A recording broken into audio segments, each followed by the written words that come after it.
Good evening, chaps. How are you? How's it all going? Excuse me, this is not quite the first one of the week, but it's the first one of the Friday. As I said, I only have a beer on a Friday, but there's been more than one Friday this week.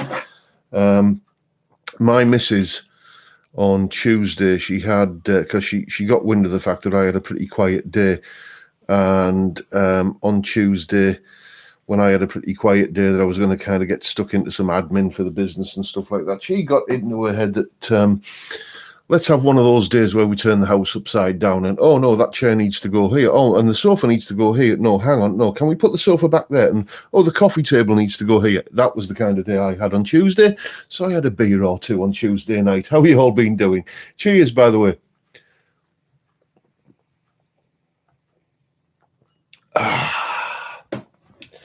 Nothing quite like the first one, is it?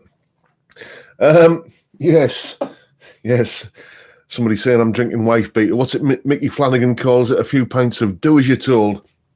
That's the only one though. That's left over from Tuesday. I've been to Aldi today and I've got some of their kind of knockoff imitation, the Harley Benton version of Stella, if you know what I mean.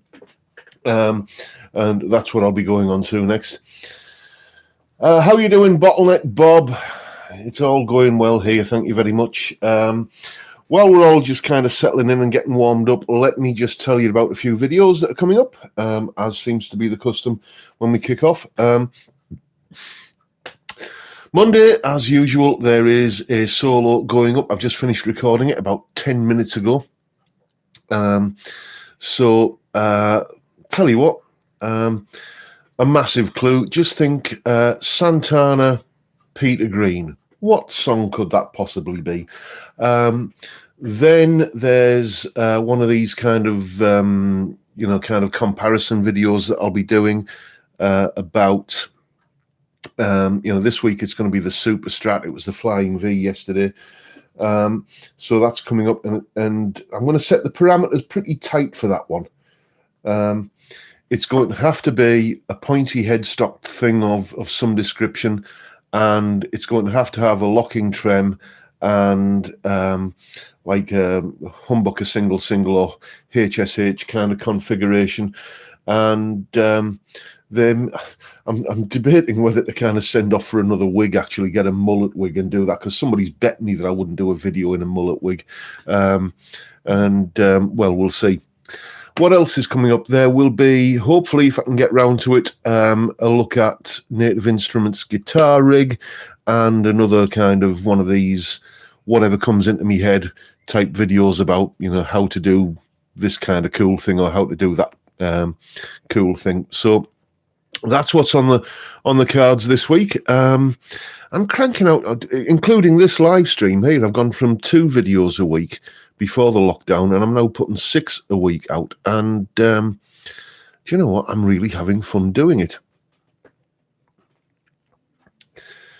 You're having problems with your Patreon payment, trying to update my card, but no go. My previous card got stolen. Oh, well, Johnny, mate, consider me way down your list of priorities on that score, mate. The thing is, when you do get it sorted out, all of the kind of archived stuff will still be there. So, don't worry about it, mate. It's, just, getting your card stolen. That's a pretty big deal. Don't worry about plebs like me under those circumstances. Evening, Brad. How's we all doing? Looking at getting a Sterling Axis Music Man, do you have any thoughts regarding them? They get really good write-ups and pickups sound on point. Yes. Now, here's the thing. The Music Man Sterling guitars are really, really good. Like properly good guitars. Just be careful of those sub guitars, which is like the really cheap entry-level Music Man things. Some of them are good, and I played a couple of those that students have had. Not bad, but not as good as the Sterling, and one of them had like really nasty cheese grater frets on it. So I would say just hunt out the sterling rather than kind of settling for the sub brand. Bought a HB TE20 for £74. For the love of God, how can Tom be making money on this? Yeah, exactly. Well, Ben Crow of Crimson Guitars, in a rather unguarded moment once, he basically gave his opinion on Fender guitars and how overpriced they were for what they contain. Now, fair enough, a Fender guitar is built using, kind of people who are, getting more wages or higher levels of wage than the people who make Harley Benton guitars. But even so, Hartley Peavy of, Peavy summed it up brilliantly in a magazine interview back in the 90s when he said, there are two ways of pricing something. You can charge whatever the market will bear, or you can add up your costs and add on a reasonable profit margin. And, some companies do one, other companies do the other. I'll let you draw your own conclusions. Dan's in. Dan Bernstein. How are you doing, Dan? You've been at work for a massive 2 hours today, dear me. That must have took it out of you, Dan. Dearie me. Yes. What have I done today? I've been and had my blood sucked at the hospital because I have to go in every so often for, because I'm a middle-aged man, basically, and they want to kind of poke you and prod you and take blood and kind of do all manner of stuff. So I've been and had that done. I've been and done the shopping, and I've recorded a video for, the solo part of the video for Monday. So that's been my day so far. Oh, and walk the dog and, other bits and pieces. Evening, Craig. How are you, mate? Hi, John. Someone's told me fast fret is crap. Do I just use neck oil? I'm not, not talking about beer. The only problem I have with fast fret is that it's good in terms of making your strings feel nice and slick and getting all the crud off everything. But, it dries out. And, it always just kind of, by the time you've had a kind of stick of fast fret for like a month, then it's just dry and it's useless. So that's my only problem with it. My preferred treatment, mentioned this before, and I'm probably going to get told off for this if Ian's watching. Dr. Duck's Axe Wax, just a tiny little, like almost a pipette of that on a lint-free cloth, just buffs your strings up beautifully and gets all the crud off your fretboard as well. Ozzy's in. How are we, Ozzy? Kieran's in. I did a video on how to stop fast fret drying. Have a watch. Thank you very much, Kieran. I shall check that out. Yes, because it's a good product.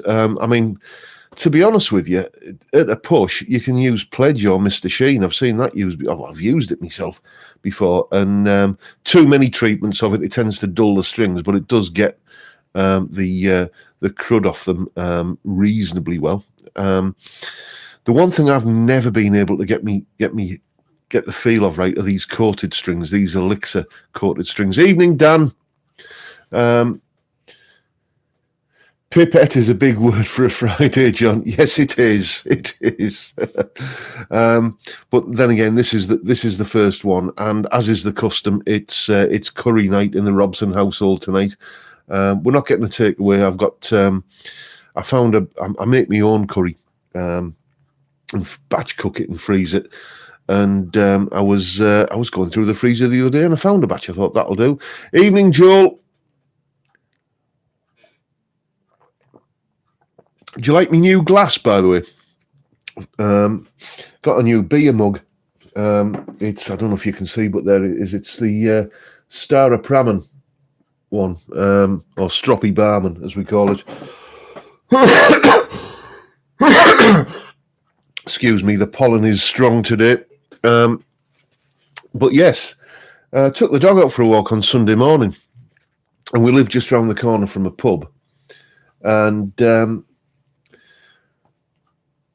this was on my doorstep. Somebody had obviously kind of left the pub and just, walked out with a pint in the hand and just kind of finished the pint and left the glass on the doorstep. So, it's it had a good old scrub out in some hot bleachy water, and I've now got a new beer mug. Thank you very much, whoever donated it.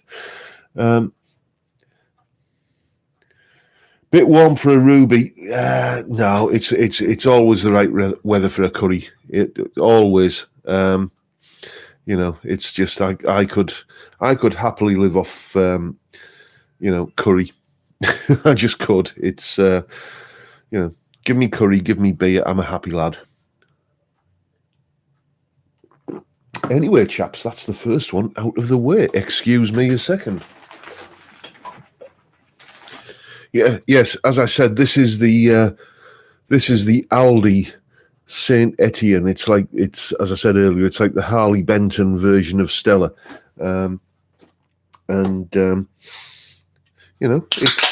it's £3 for 4 tins. It's you can't go wrong for that, can you? So, what's everybody else on tonight? Then I've been talking about the beer I've been drinking. So, what are you guys quaffing this evening? Oh, do you, mate? You wouldn't think I used to be a barman, would you? That's a very pleasant drop all the same. Out for now, John, just like me. Went to Prague on a stag night years back. Wandered into a gentleman's bar by mistake. Yeah, see, there's two ways you can interpret gentleman's bar, isn't there? It's like I told you about that bloke that was in the corner shop. This was a few weeks ago. I mentioned this. He was obviously a contractor because he got the rigger boots on and the high vis and the hard hat and everything. And it was a Friday, he'd just knocked off from work, and he'd obviously got his Friday evening all panned out because he was buying a Frey Bentos steak and kidney pie, one of those big 3-litre bottles of that blue cider, the stuff that's kind of rocket fuel, basically apple flavoured rubbing alcohol, 20 cigarettes, and he was the other thing he was buying was a gentleman's special interest periodical from the top shelf. Yes, so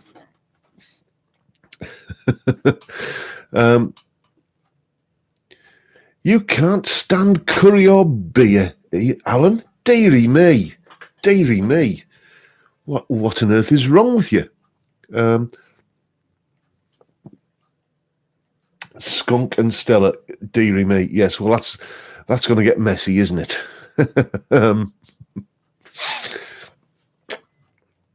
Frosty Jacks, dearie me. The other one, does anybody else have horrid hangover memories of MD 2020? You don't see that much these days, do you? Thank heaven. Dearie me, that was real kind of sup it out of a brown paper bag sort of stuff, wasn't it? Vodka and cranberry juice. Dearie me, that's a bit upmarket, isn't it, Colin? It's I don't know, the smell of cranberries, I just can't get it. I remember every Christmas when I was a kid, the turkey and the kind of Christmas dinner, there was always a big dollop of cranberry sauce on it, and it was the most foul, bitter tasting thing I ever remembered. But this is when I was kind of 7 or 8, and I've just steered clear of cranberries ever since. Mad Dog is loved in Scotland, is it? Dearie me. You can't not have curry. How about Thunderbird? Yes, I mean that's proper kind of that's one step up from meths, isn't it? Really. The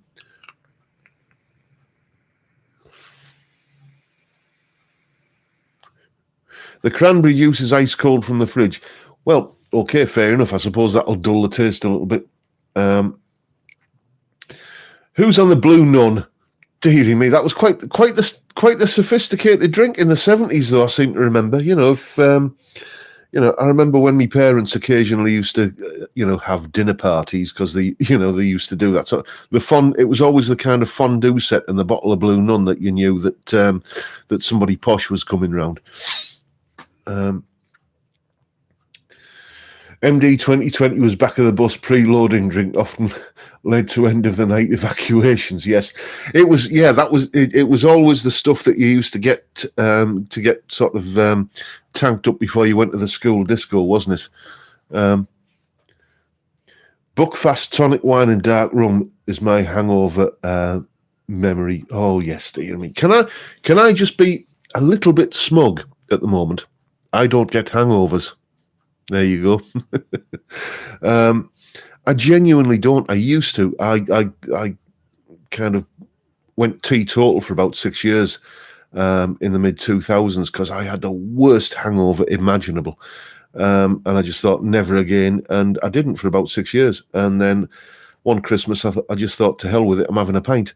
It was about 2010. And since I kind of hit the reset button, basically, I just don't get hangovers anymore. I just don't. It's, I think the main thing that happened in the interim years was I went from smoking to vaping, and that was I think it was mainly the tobacco that was giving me the heebie-jeebies the next day.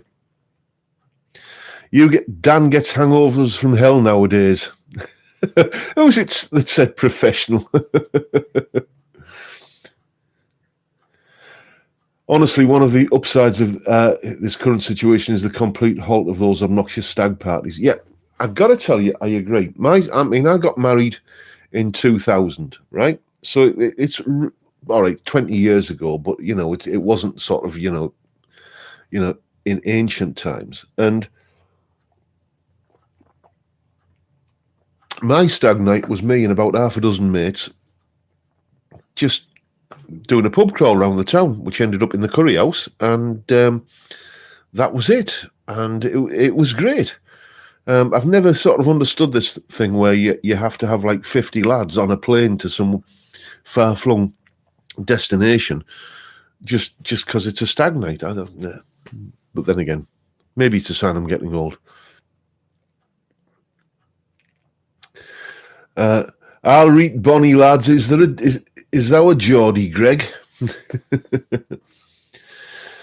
Hi, John. I don't get hangovers either because I haven't been sober since 1996. Got married that year. Fair enough, mate. Shall we talk about guitars? Because this is getting to becoming... We're sounding like a bunch of winos here.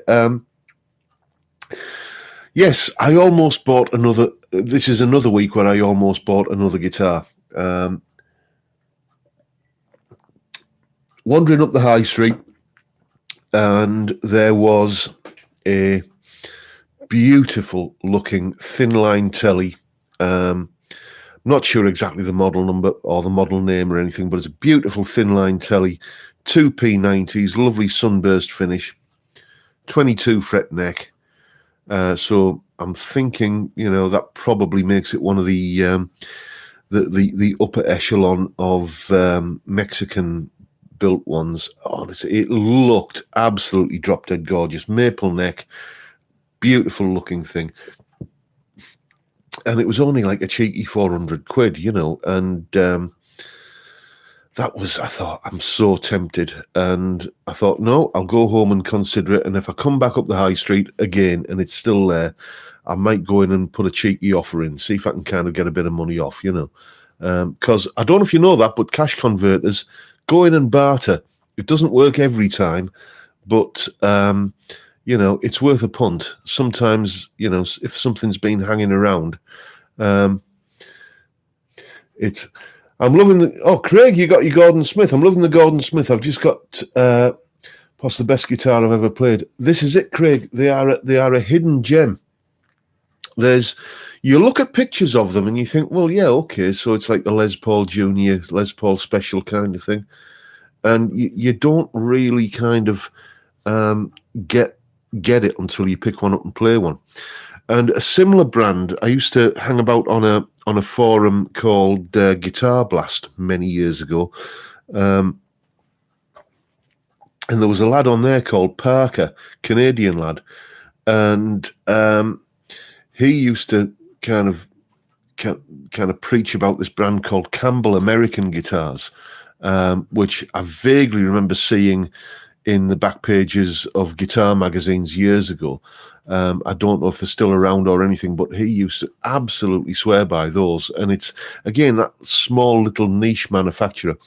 The one itch I've got to scratch at the moment, though, I've got to tell you, and partially the reason why I didn't buy that thin line telly is because I'm kind of trying to build up a bit of a war chest. And I've got to get myself something by Ben Crow. I've got to get myself a Crimson guitar. You know, I just love everything that he puts out. You know, it's just even the wacky oddball stuff.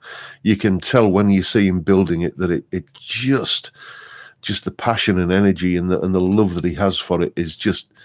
You know, I want a guitar that's had his hands on it.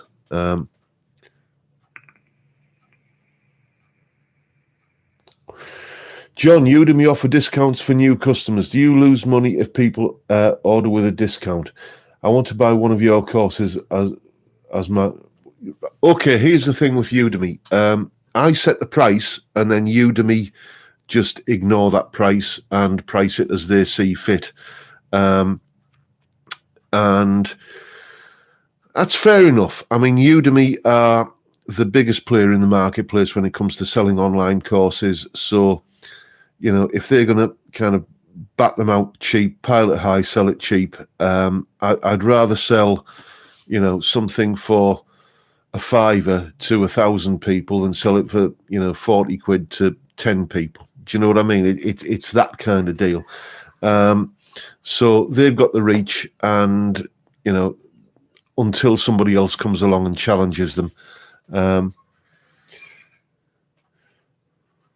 What are we saying there? Jaglever Freeland. I don't know what you're saying, mate. Sorry.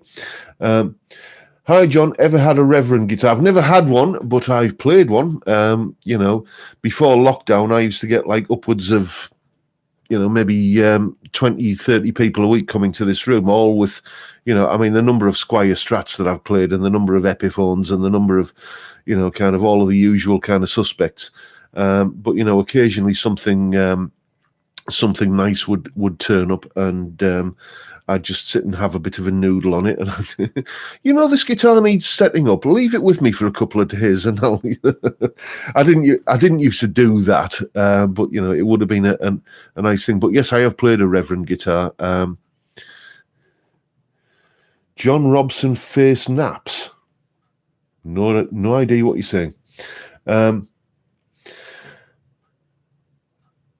Where are we? Love hanging with my UK chaps. Always find new stuff to look into. Fair enough. Have you ever played an Eastman? No, I haven't. That is, you know, that's a box I've yet to tick.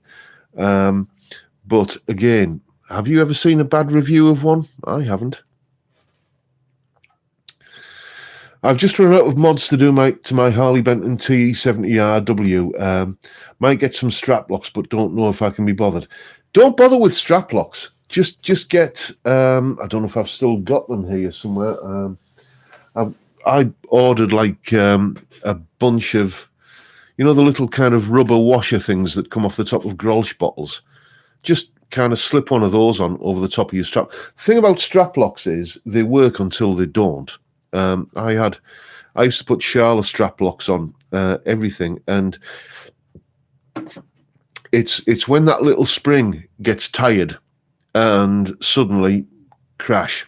That happened to me once, and you know, nowadays, let me see if I can just grab this. If you can see that on there, it's you can see there's like a little kind of rubber grommet thing on there, and that keeps the strap on absolutely perfectly. It's utterly bomb-proof. I mean, it's not going to work if you try doing kind of Billy Gibbons kind of ZZ Top, swing it round your noggin kind of thing. But you know, in terms of just keeping your guitar safe. Fine. Do you think the quest for tone goes too far on YouTube? The endless amount of cash some geezers spend? Yes, I do. And I would suspect that because I've got a mate who's a golfist. You know, he enjoys nothing more on a Saturday morning than going having a game of bats and balls. Thank you, Con. Thank you. Very generous of you, mate. That's. I'm quite touched. But you know, he was this golfist pal of mine. He was telling me that you know, it's the money that people spend on the smallest, most ridiculous kind of bits and pieces of kit to, you know, kind of improve their swing and whatever else golfists need to improve. So yeah, it's. I mean, the fact is that there are many companies out there who know that the demographic of guitar players is, you know, to a large extent, it's middle-aged men, empty nesters who are, you know, kind of they've kind of worked their way up the corporate ladder and they've got a bit of money to spend, and let's tap into that market and tell them that if you buy this pedal for 300 quid, you can sound just like Stevie Ray Vaughan. Well, you know, can you? How good is the Harley Benton White Vintage Strat you reviewed? By the way, been looking at it. It's very good, but I must offer a proviso there. I reviewed that. That was donated to me as part of the fundraising campaign I was doing for charity.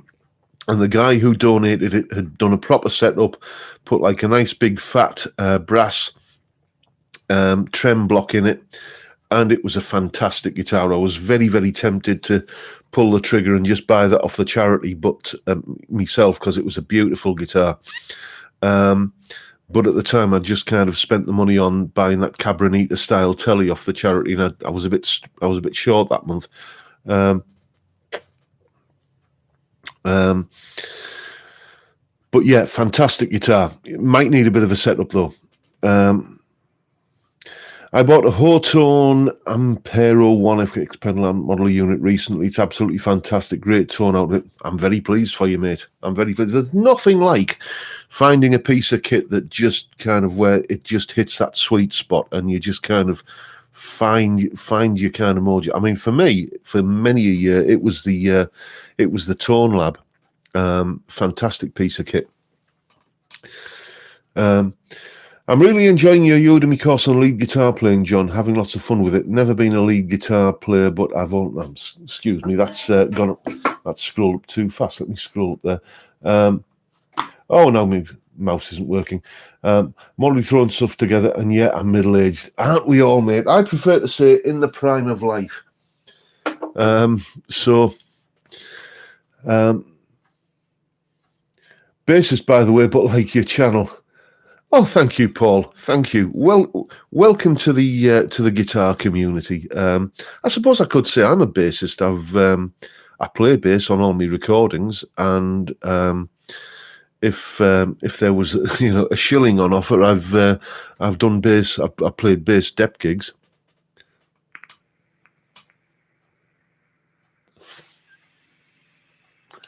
Tim's in. Tim Driver, Blimey Hiroshima, GR reaching the world.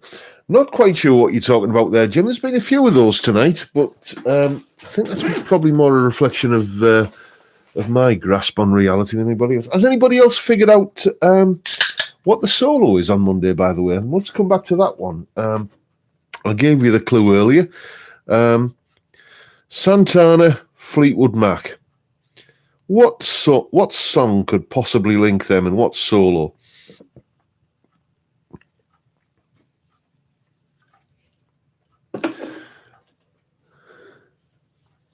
A pensioner as well, are you, Paul? Deary me. Well, you know what they're saying, 60 is the new 40. I don't know if I'm middle-aged because I don't know if when I'm clocking out. Well, I mean, I'm 53, so, I think that's probably past the halfway mark, especially, with a fondness for this stuff. But who cares?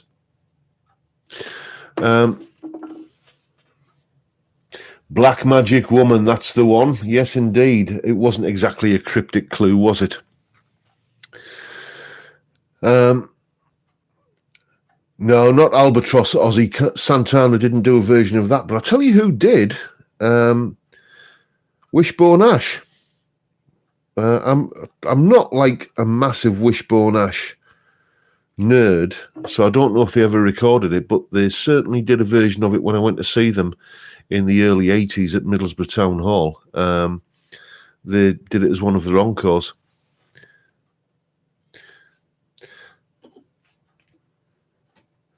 Where are we? Let's just move this mouse pointer out of the way.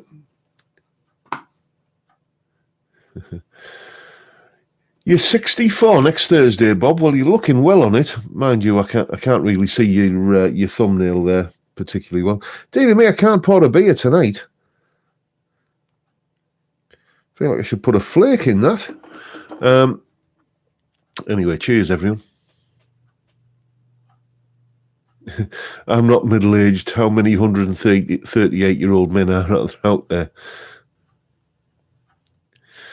Been learning some Eagles this week. Great solos. Yes, indeed. There may be an Eagles solo coming up on the channel at some point. I've already done Hotel California. Years ago I did that one, but I've got a hankering to do the Don Felder solo from One of These Nights. I've always loved that solo. It was like really kind of lyrical and good. Eagles block everything on YouTube, it seems. Yes, they do. And as I mentioned in a recent podcast, I think it's an incredibly short-sighted and shooting themselves in the foot kind of thing to do, because, I mean, I get the fact that bands don't want somebody else kind of taking their music and profiting from it. I get that.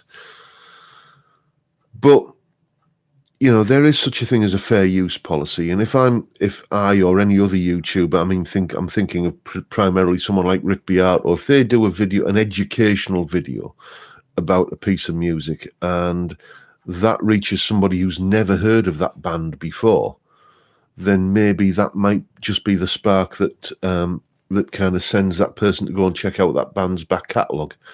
Don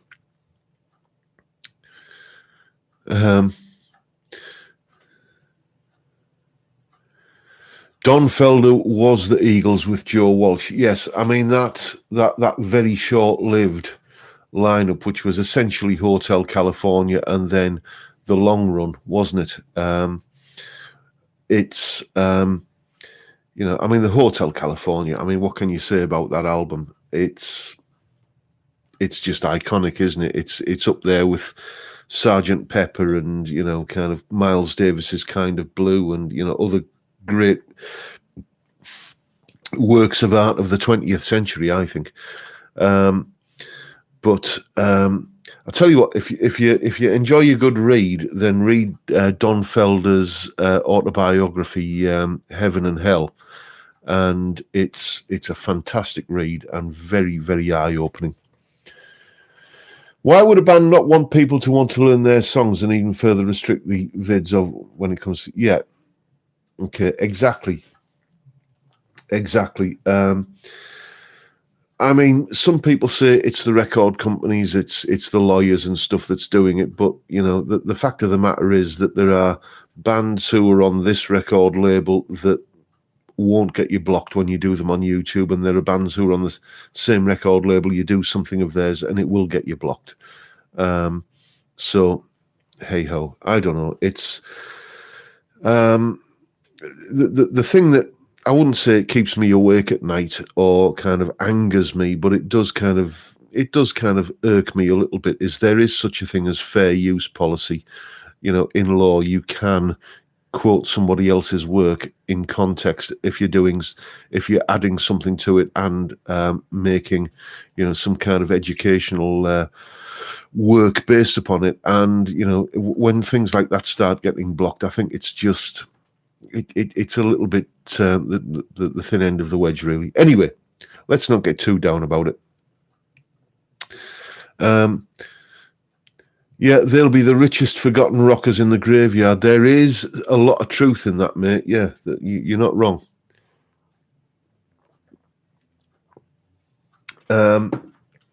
Anyway, I'm trying to donate to a fiver to you, John, but I can't find your PayPal address. I thought there was a button on the chat, but just want to send you a soup. Yeah, don't worry about it, mate. Don't worry. If you're feeling generous and you want to give a fiver away, go to Zoe's Place Baby Hospice, Google them, give them the fiver. They need it more than me. Seriously, you know. I mean, I don't wish to sound smug, but since, as I said earlier, I've started putting out more videos since lockdown and everything. I'm not doing bad at the moment. Okay, let's just leave it at that. Things are comfortable here. So, you know, if you want to give somebody a fiver, give it to Zoe's Place.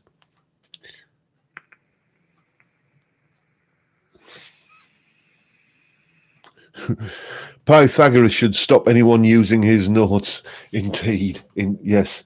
Yeah, I did it. Well, maybe you saw it on the video, maybe you didn't. Maybe it's pretty common knowledge that Pythagoras, he of the right-angled triangles that you probably remember from kind of maths lessons at schools, he discovered that, well, didn't discover, but he kind of essentially figured out the physics of the pentatonic scale. Thank you, Dan. Thank you.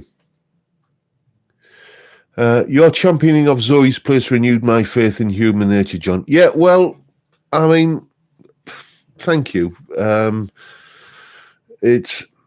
It's a charity that it's like the big fish in the little pond round here. If anybody does anything for charity, they usually do it for Zoe's Place. And they've not had an easy time of things lately, you know, kind of because people have been skint and things have not been easy. And but I mean, my local butcher, for example, just Google it, or it'll be on Facebook if you're on Facebook or whatever. Just Google Goodswins Butchers. That's Goods, Godds, Wens, Wens, Goodswins Butchers. The butcher in that shop there, he had like the bowl haircut done for it, you know, kind of. And the more people keep donating to that, the longer he has to keep it, and it's up to like thousands of pounds at the moment. He's raised more with a haircut than I did with Guitars for Good Causes, but you know, good on him, you know.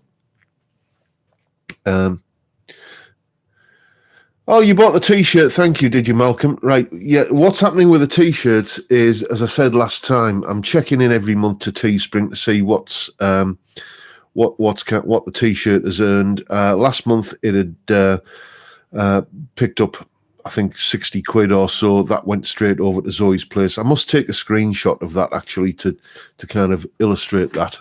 I'll probably put that up in a video this week. And you know, it's all above board. It's all going to the charity. I will take the screenshot of the bank statement showing the money leaving my account. But yes, it's the least I can do. I mean Pete, who did the caricature of me, he just kind of gave me that and said, "I enjoy your channel. Please have this on me." So I thought, well, I was so touched by that I thought, well, let's kind of pay it forward a little bit, you know.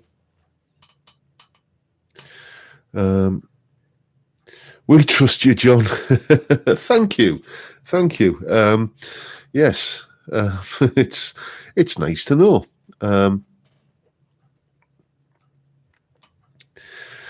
John, a question. Callahan saddles help the intonation. Any experience of them? No, I haven't. But here's my general thoughts on intonation.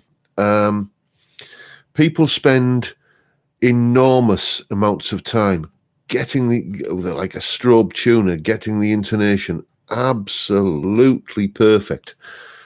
And then you plug in and you start playing and, you know, you add vibrato to notes, you know, which is adding kind of a variation on the tuning.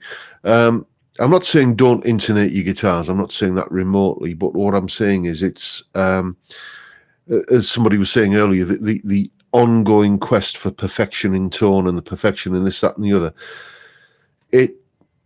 It's as soon as you start kind of adding a bit of vibrato to something or whatever, then what you kind of you're wobbling either side of the note at that point there. So I'm not overly concerned about it. I mean, one of the guitars that I loved the most, probably the guitar I loved the most that I've had over the years was my original Gordon Smith GS2, and that just had a simple wrap over bridge, not compensated or anything like that, and it was fine. You could intonate it roughly, kind of by just altering the angle with the grub screws of the bridge, but it was absolutely fine.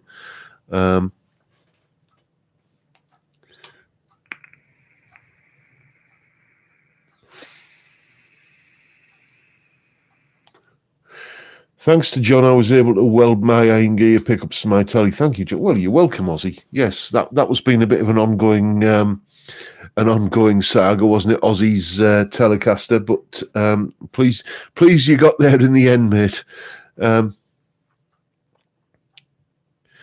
John, you are the only YouTuber that does that. They say all there is not in it for the money. Well done, mate.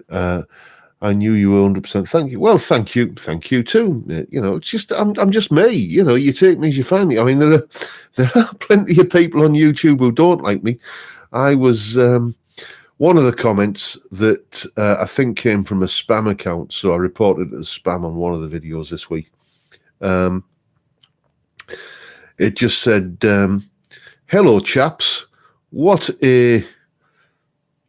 something else. Basically, this guy was accusing me of having onanistic tendencies. So there are people out there who don't like me, but you know what I mean? I've played the Northern Club circuit for years. I've had fag ends and beer mats chucked at me on stage. I can take a few brickbats on YouTube comments, got my new Harley Benton CST 24. I had to set it up a bit when I checked the intonation. It was spot on. Yeah. The only thing that kind of that I was a bit unhappy with about my CST 24 on reflection, excuse me, was the fact that the trem version comes with a Wilkinson trem, and the hardtail version I thought came with a Wilkinson hardtail, and I had that bit of an issue with wolf tones on the neck, and I ordered a Wilkinson hardtail bridge or like wrap over bridge, and it came, and it was completely like it was just night and day compared to the one that was on the guitar. So certainly the one that I got didn't have a particularly good wrap over bridge on it, but that was possibly me misreading the description. But I mean, they are a fantastic guitar. I don't like kind of crowing about it, but I will. But speaking as somebody who's owned a PRS years ago, it has to be said, and then getting the Harley Benton, yes, there are differences, mainly fit and finish differences. But in terms of it being a usable musical instrument, I mean, the acid test was when I did the comparison between a PRS. So it was an SE single cut, and the my Harley Benton with the Vanson pickups in it and what have you. I did a blind test on the channel, and over 50% of the people couldn't tell which guitar was which. So you're talking about a 200 quid Harley Benton versus a like 600-700 quid at the time PRS SE, and people can't tell the difference. It kind of makes you think, doesn't it?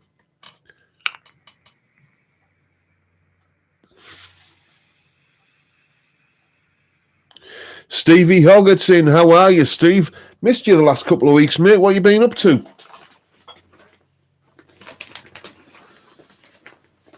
Excuse me, I'm just going to pour another Harley Benton Stella. It's not bad stuff, this, actually. I know I said let's not talk about beer, but if you've got an Aldi near you, check this stuff out, the Saint Etienne. It is, because I went straight from the genuine article onto this tonight, and very little difference, it has to be said, except the price. Let's see if I can pour this one better than the previous ones, because I've been a bit ham-fisted on the old pint pouring lately. Oh, this one's looking good. Here we go. Here we go. The trick is just getting the right amount of a head on it. But anybody who's watching from down south, of course, you don't have a head on your beer down there, do you? Thank you very much. Yes, practice makes perfect. I shall have to do some more practice later.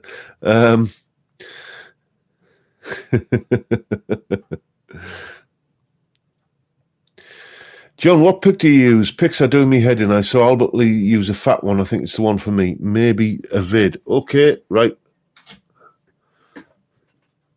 These Jim Dunlop Jazz 3s. Those are the ones. That's what I use. I use them for playing acoustic. I use them for playing bass. I use them for playing electric. They are just the pick that I go to. That beer has a soapy quality, I think. Well, fair enough. We can't all have the same taste, can we? My wife and I bought an air still today to make essential oils. I'm watching it now. It's the great bloke in the home brew shop. Said we are the first people to ever buy one to make essential oils. Dealy me. Yeah, I've got a mate who he used to make his own whiskey. And it was kind of not legal to do if you're making it to drink, but apparently all of the equipment was legal to buy if you were making, in inverted commas, perfume. And he used to make his own. It wasn't a bad drop either.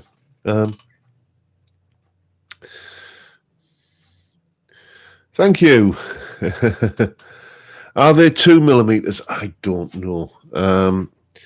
Because I could tell you, but unfortunately all of the kind of information is printed in black on a black background. I don't know. I just ordered Jim Dunlop, excuse me, Jazz 3s from.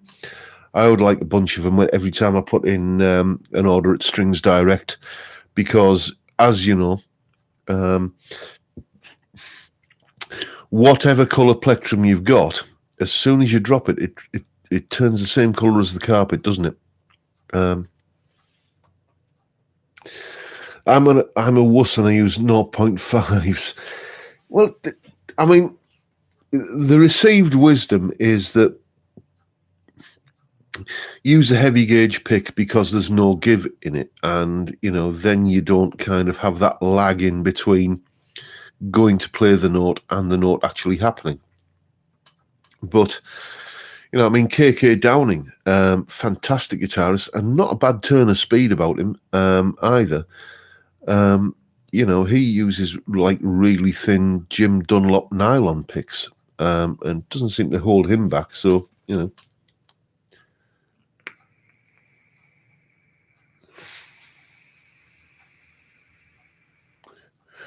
A quote from Uncle Jerry on not everyone having the same palate. We're like licorice. Not everybody likes licorice, but the people who like licorice really like licorice. Well, fair enough.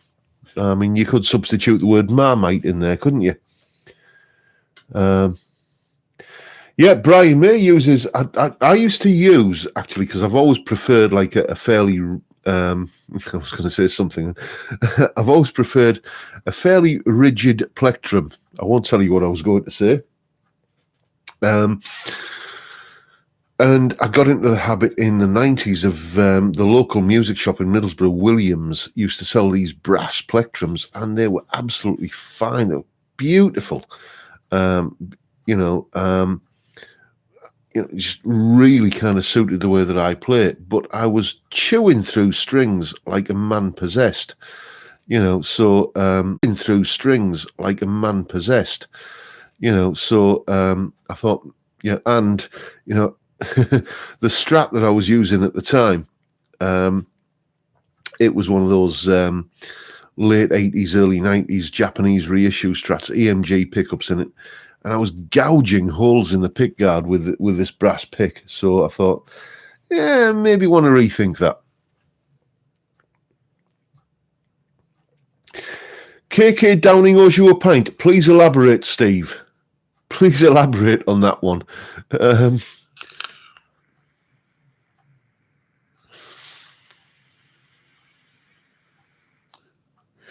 Craig, you remember the brass picks from Williams? I could never get away with. You could never get away with them. So okay, Steve. So you were rehearsing with Priest at the same complex, and he taxed one of my bottles of brown. Did he really?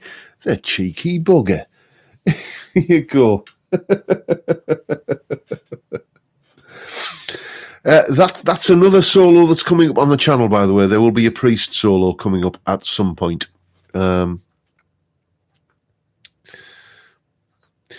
Yes, I have, Dan. Yes, I have seen China Guitar Skeptic. I like his channel, actually. I'm subscribed, and when I always get the notifications. And the thing is, at the moment, as I say, chunking out for kind of 6 videos a week, including this live stream, and doing, kind of 25, 30 guitar lessons a week, and, trying to kind of make some headway on the latest Udemy course, and all of the usual kind of boring admin stuff that you've got to do when you're a sole trader. Just the amount of time I get to sit down and kind of watch, YouTube stuff is dwindling at the moment. Bob uses a stainless steel pick on a resonator. Now that is a style of guitar that I have yet to own. Maybe that's the itch that I've got to scratch. But it's just, I know it would be like, to get a good one, you're looking at kind of certainly a few £100, and how often am I going to use it? That's what's kind of holding me back on that one.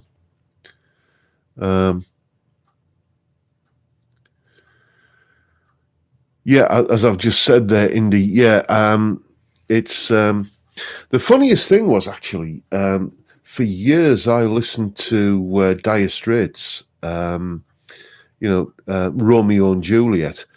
And, for years I would listen to that intro and think that was played on a classical guitar, like a nylon string guitar.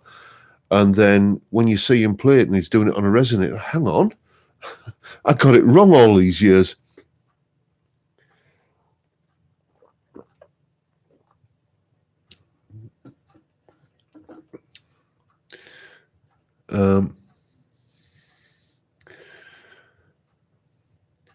I will bring my Gretsch Rezo up and you can have a go, mate, if you like.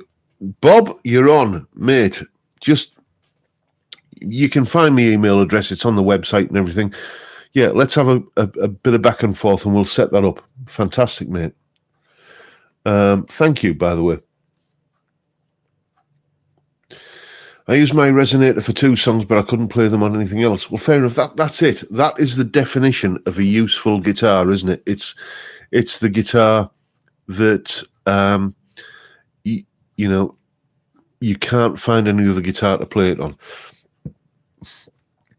Harley Benton resonator, £179. Now, there's a thought. I did have a look at that a while ago. Do you remember when I had the banjo, the kind of banjo guitar thing? I did look at a resonator when I was thinking of which guitar shall I buy for that, but it was out of stock at the time.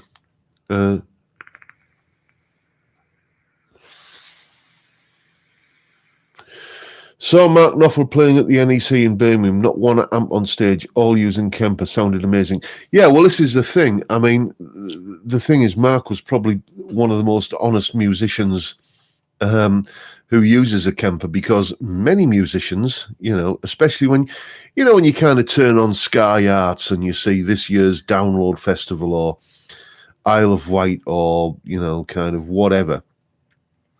And you see bands on stage and they've got like, kind of a wall of Marshall stacks or Vox AC30s behind. You just know that they're actually plugged into a Kemper. It's just, and that's just a backdrop. That's just there to kind of provide some sort of Spinal Tap imagery. Yeah, wish I could afford a Kemper. This is the thing. I know a few people who've got them, who've scrimped and saved or put it on the credit card, and they say it's the best thing they've ever had because of just the sheer kind of accuracy and kind of versatility of it. My only reservation, and I could at a push just about kind of just pull the trigger on one at the moment. My only reservation is I would be buying something that can do a million things that I would probably use 3 of the things that it can do.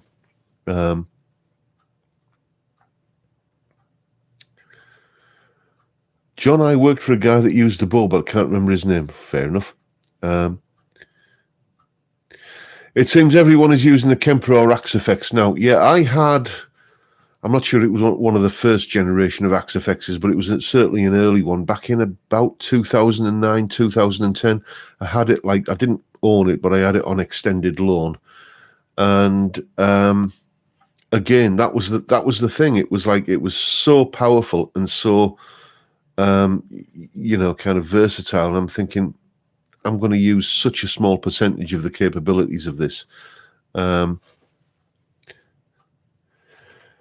AC30, you need a detached house to crank it. Yeah, this is the thing. An AC30, you tend to think, or I used to think certainly in the 80s when I used to read of bands kind of using this 30-watt amplifier.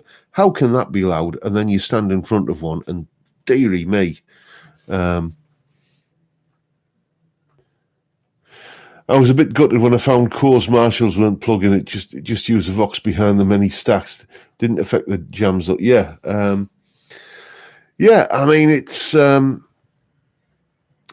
whole core thing, I mean, I do like the core. It has to be said, it's part of my childhood. I won't have a word said against them. I can crank a 60-watt valve head, but you can hear it 200 yards down the road, my lads tell me. John, I wish you a nice weekend with lots of... well, thank you, mate. Thank you. We're going to be wrapping up pretty soon because my belly is telling me that it's time for curry shortly. Honestly, I have a Sonny Lake on stage. It sounds good to me straight into the computer. Well, fair enough, mate. Good for you, Tell you what, I'll have my last beer with you and then we'll wrap things up. But I have to say that my eyes have been opened recently.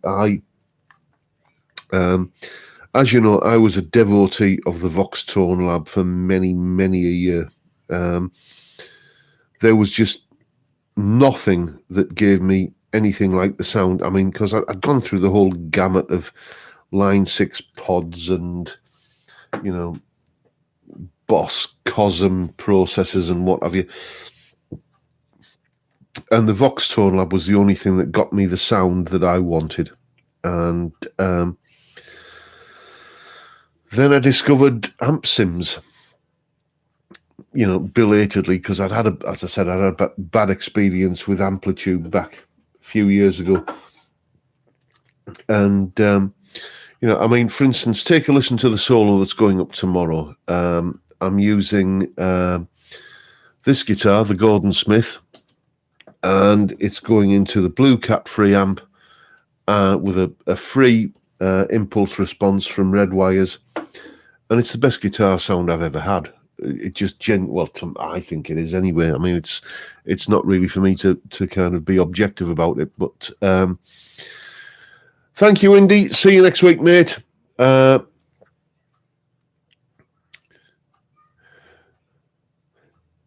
dancing. What do you use as well as the Blue Cat? I've been using this this Harley Benton British sound pedal, which I'm really in love with. But what I love about amp sims, and I know I'm kind of late to the party on this, is the fact that you can change the amp model and the tone and everything after the fact, after it's recorded. But I'm using the Blue Cat as my main sound these days. Classic drive setting with Mercurial VST Tube Screamer plugin. It is quite hissy, it has to be said. It is quite sort of, that there's, as you would expect with a high gain amp and a high gain pedal. But there's a plugin in Reaper called Reafir, Reafir, which you can just use to kind of just kill the hiss completely.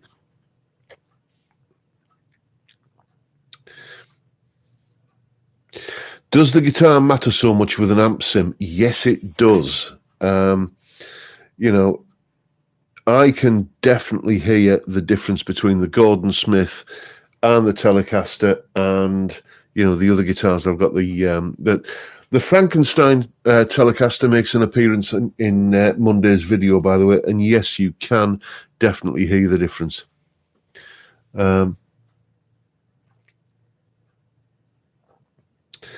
Guitar rig may surprise you, John. Well, yeah, I'm hoping it will. A very, very generous chap has bought me a copy of it, and to my shame, I haven't installed it yet because I got round to kind of going to install it this week, and it was going to be more involved than I thought it was, and I just didn't have the time to sit and do it.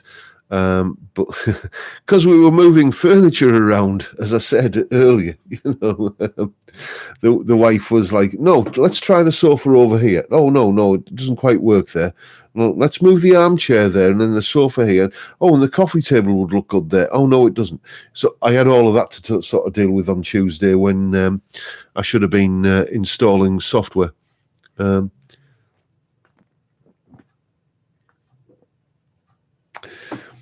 If you use Blue Cat Axiom, you can even run other amp sims in it.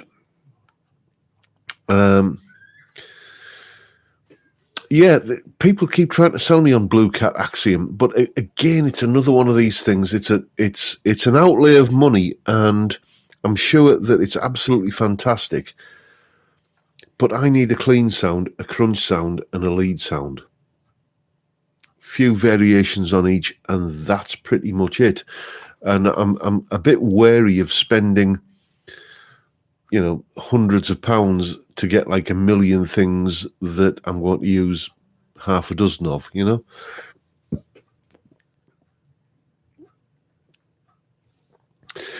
Ended up just putting an SM57 in front of a Champ, messing about, got me where I wanted to be. Fair enough, I mean, that is very definitely, where you want to be, isn't it? An amp, a speaker, a microphone, a room.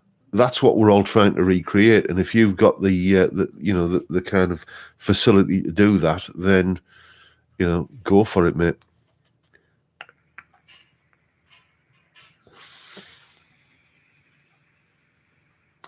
Kieran, you love and hate guitar rig in equal amounts. Well, fair enough. I'm sure I'm about to find out this week what you're talking about, mate. Who's that saying? Are you Ricky? Are you rich? I think you meant to say. No, but I'm okay. Thank you very much.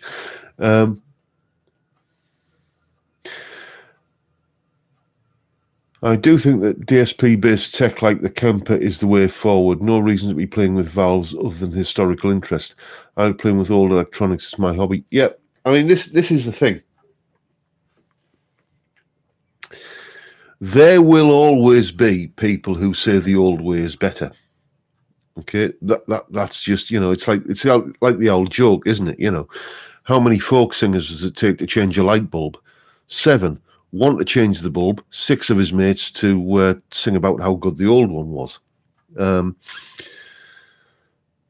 And there will always be that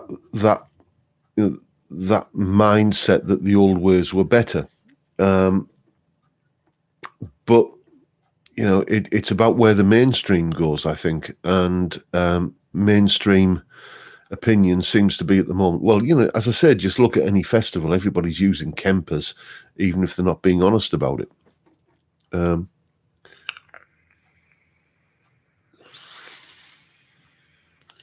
Glad to hear a decent bloke like yourself is doing all right, John. Well, thank you very much, mate.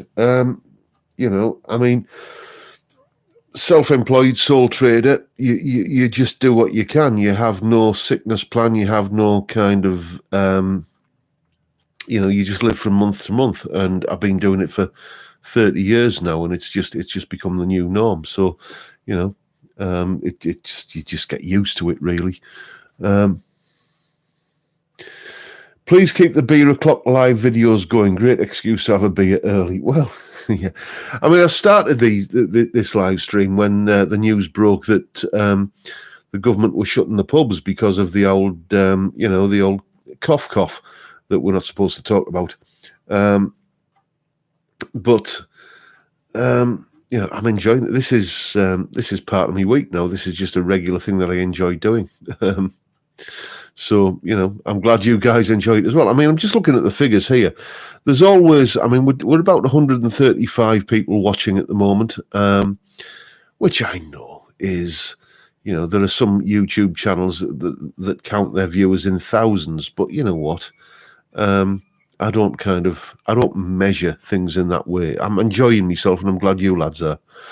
I think Metallica use Kemper. Apparently they do, yes.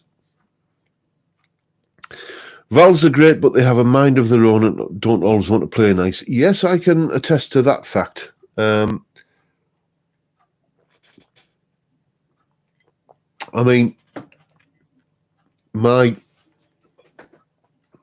favourite guitar sound, it has to be said, my favourite amp sound is Marshall. I love the sound of a Marshall amp. That warm, slightly congested, beautiful Marshall tone.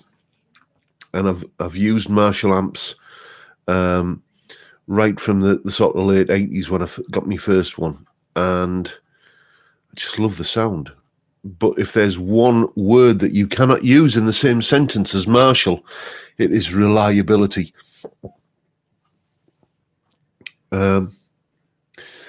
Buy your Boogie Mark 5 and never have any cash anymore, spending all your cash on valves.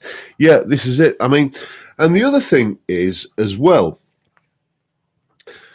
apart from guitar amplifiers and some, kind of rather esoteric hi-fi equipment, what else uses valves these days? There's not a lot of kit out there that uses valves.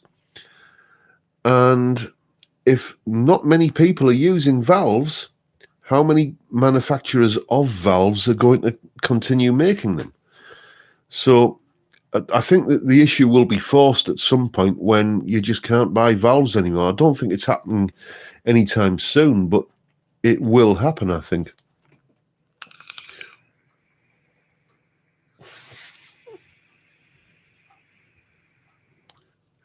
Yeah. Now, you see there, Steve, you're saying you agree with the Marshall. That JMP1 preamp, that was a beast. That was a beautiful little preamp. I almost, when I was looking at replacing the Tone Lab, or getting an alternative to the Tone Lab, I almost thought about getting one of those because used one in the past. But it's like, for what it does, and for the price that you pay for them these days on the used market, it was prohibitive. However, valves do rock. I have tried the modelling things. High-end audio eats valves. Yeah, you're right, mate. Is that right, Dash Shaft? Sovtech is the only factory doing production, I think, because I mean, back when I first got into using valve amplifiers, you were spoiled for choice. I mean, the valves of choice were groove tubes, weren't they? They were the ones that you always kind of went for. But if it's only Sovtech that are making them now, I suppose Sovtech are making them, and then other manufacturers will brand them up as they choose. A lot of people like electroharmonics and groove tubes do rebadging. Yeah, well, fair enough.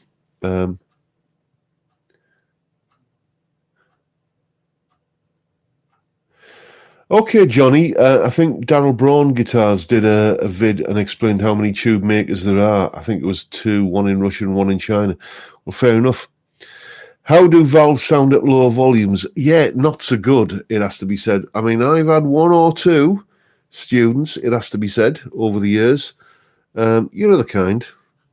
The middle-aged guy who's got a bit of money in his back pocket, and he wants the Marshall amp and the Gibson Les Paul that he couldn't have when he was 17, and he goes out and buys the 100-watt Marshall stack and the Gibson Les Paul, and turn the volume up to anywhere past 1 in the house, and it's too loud, and anywhere below that, and it just doesn't sound particularly good. Valve amps do like to be made to sweat a little bit. Kieran saying valves and vinyl will never die. Well, you see, the thing is about vinyl. I lived through the misery of vinyl the first time back in the 70s, records jumping and having to blue tack a 2p piece to the top of the needle to stop it. Yeah.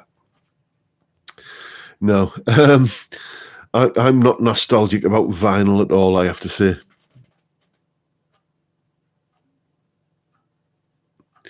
What about the Fender Tone Master amps? You get the look and no valves. Yeah, again, not tried one, but you try and find a bad review of one, you'll struggle.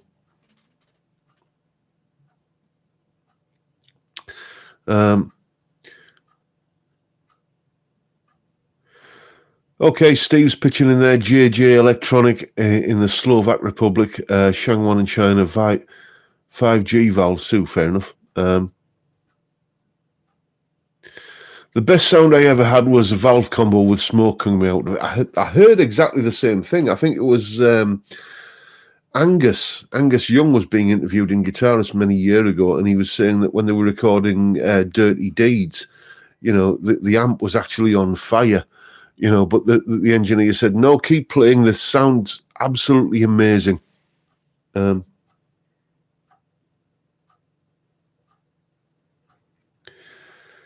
Yeah, I'm planning on doing at least another couple of videos on the Harley Benton British Sound AC Tone American sound pedals, because I'm really, really impressed with that British sound pedal.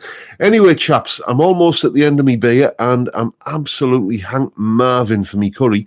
So I'm going to wrap things up there for this evening. Thank you once again for everyone turning up. I can't tell you how chuffed I am that you all kind of turn up on a Friday evening and watch your fat lad get leathered.